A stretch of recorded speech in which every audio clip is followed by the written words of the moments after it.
Despite its remoteness, news about a saintly boy with miraculous powers quickly spread, and slowly but surely, people came from many places to Puttaparthi to have his darshan. There being no space for this in the house in which he was born, for a while Swami used the adjacent building, which was the residence of his neighbor Karnam Subbamma, who was almost his second mother. It soon became necessary to have a separate accommodation, which was set up in a piece of land donated by Karnam Subbamma. Thus came into existence the famous Pata Mandiram, or the Old Mandir. Many other remarkable leelas or miracles that Baba performed during this phase of his avatarhood. Typically, these experiences were given to devotees in the evening, when he took them out to the sands of the Chitravati river for an extended bhajan and chat session. Not many had the good fortune of seeing them, but among the blessed few who did, some have recorded for posterity what they saw. One such is Mrs. Vijaya Kumari, who at the time she witnessed these incredible leelas of God was a young girl.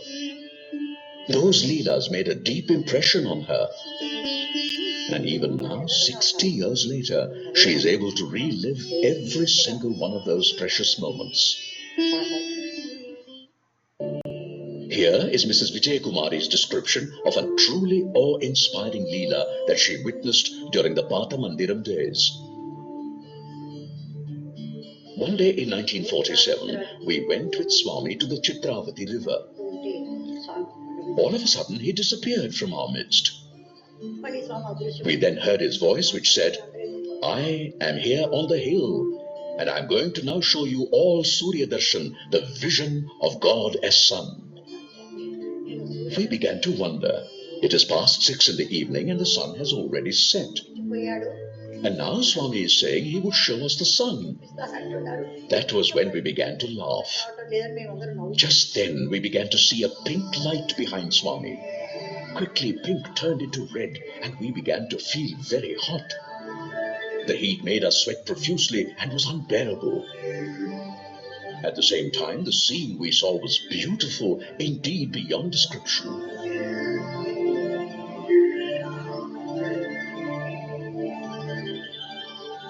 Finding the heat unbearable, we loudly complained, "Swami, it is too hot." He replied, "Is that so?"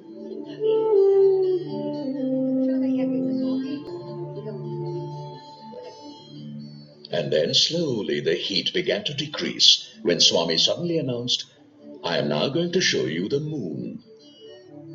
Even as he uttered those words, the sky behind him gradually began to turn silvery white, and the air started to cool rapidly.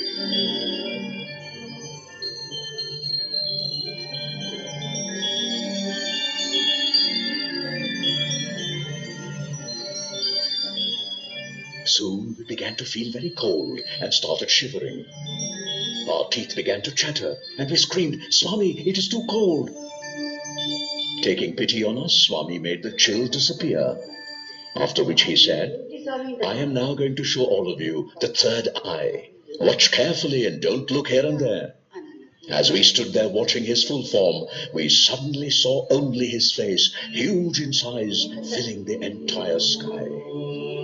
Even as we were watching all this with awe and wonder, an orifice appeared in between his eyebrows, from which flew giant sparks and huge flames.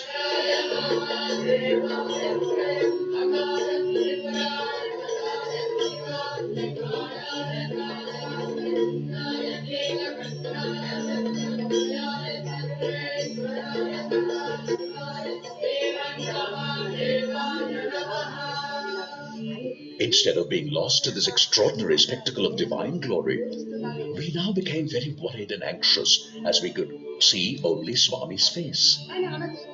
We began to wonder, what has happened to Swami's body? Have the flames harmed Swami? That was the thought uppermost in our minds. Meanwhile, many people fell down and some even fainted, but I did not realize it then. Suddenly, in a flash, the entire spectacle came to an abrupt end. The sky was back to normal as if nothing had ever happened, while Swami was with us on the Chitravati sands. He then asked why some people had fallen down. We said that we did not know the reason.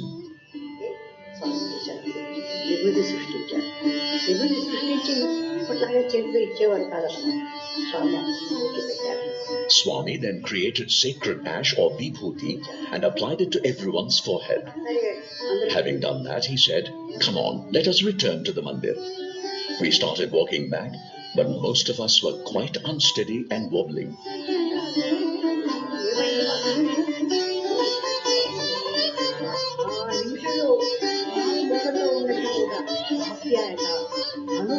Back in the mandir, with much love, Swami said, "Today I have granted you the blessing of Trinetra Darshan, the vision of the third eye, for which you all have been pining in many previous births.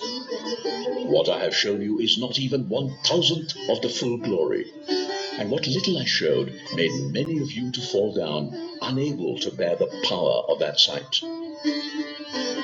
That was when some kind of normalcy started returning amongst us.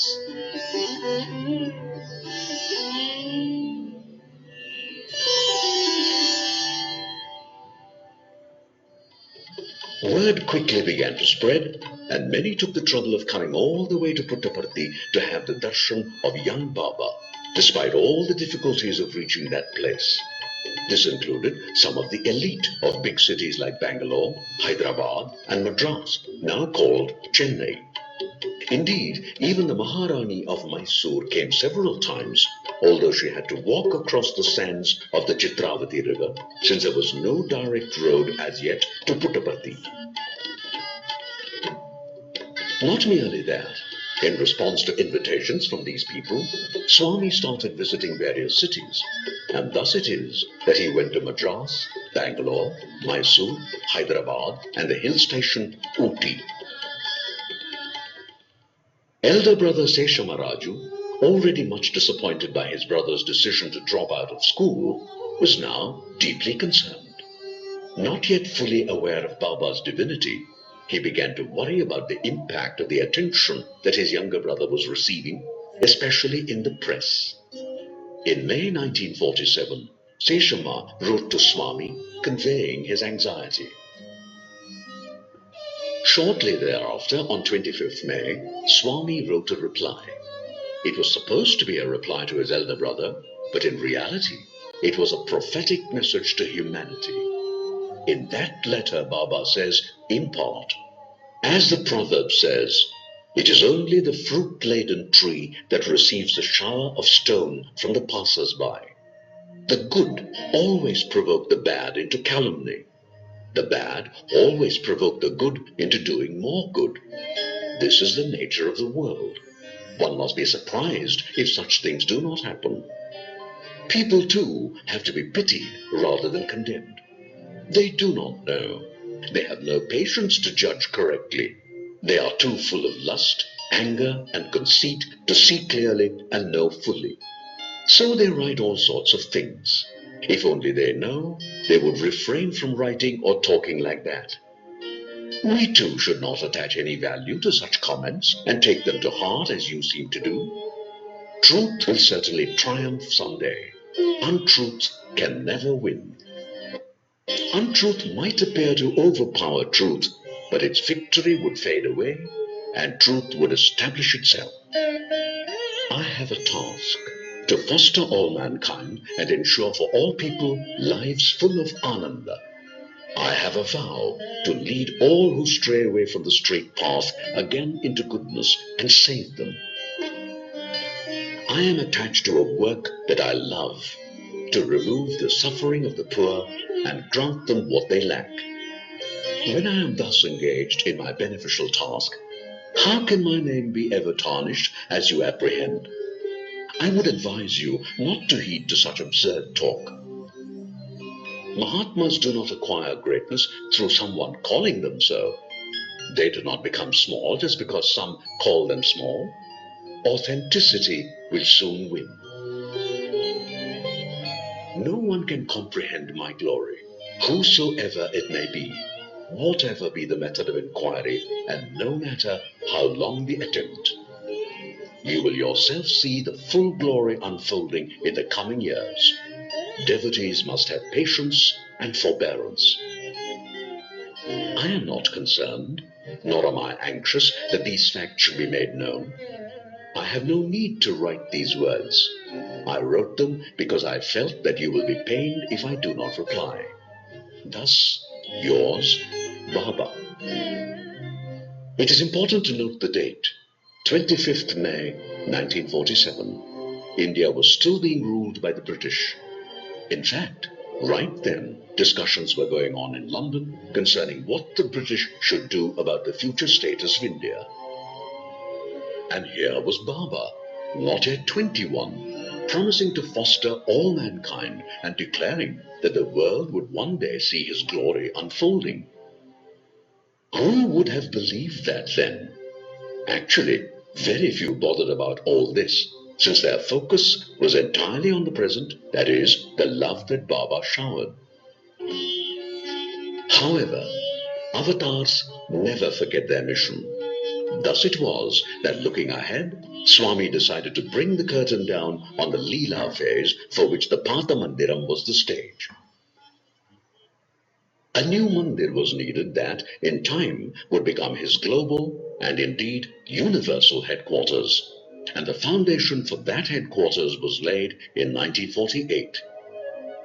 On 23rd November 1950, that is 60 years ago, when Swami was 25, the new mandir was inaugurated, and Swami moved into it, living in a small room upstairs.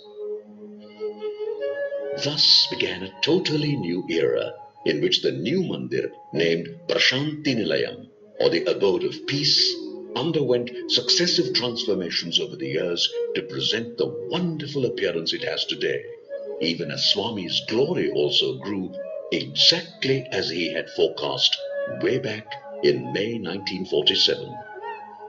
The story goes that when Swami took Mother Ishwaramma to show the new mandir, as it was in its final stages, Mother shook her head and asked, "Why do you need such a big hall? Do you think you would ever get enough devotees to fill this entire hall?" Swami smiled and simply led Mother to the door. Standing there, he pointed to the far distance where the Gopuram now stands and said, "You would live to see the day when there are crowds at least up to that, and indeed even more." We do not know whether Mother Ishwaramma was convinced at that point of time, but we do know that she did live to see Swami's glory becoming global, even as memories of the Patha Mandiram became amazing living memories for the blessed few who were fortunate to be a part of that era. That is the way it was with Krishna. An ecstatic past gave way to a majestic future. And so it has proved to be in the case of Swami also.